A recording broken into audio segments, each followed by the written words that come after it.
এই আপনারা যে কয়জন বসছেন, আপনাদের কাছে অনুরোধ করলাম, প্রথম কথা আমার মূল বক্তব্য এটা, আমার বাপ, আমার অনুরোধ, বাবা, চাচা, ভাই, যদি দুইজনও বুঝে থাকেন, একজনও বুঝেন, আপনি আপনার জীবনের হিসাব মিলান।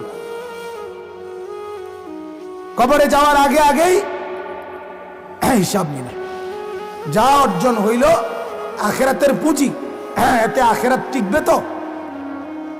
এতে জান্নাত মিলবে তো? এই বিড়ির দুর্গন্ধওয়ালা সেজদা, বিড়ির দুর্গন্ধওয়ালা নামাজ, এগুলা দিয়া পরকালে নাজাত মিলবে তো? এই টেলিভিশন দেখুন না, নর্তকীর নাচ দেখে আইসা সেজদা, এতে আখেরাত টিকবে তো? কথা বলেন না? আপনি ভাবেন, আপনি ভাবেন।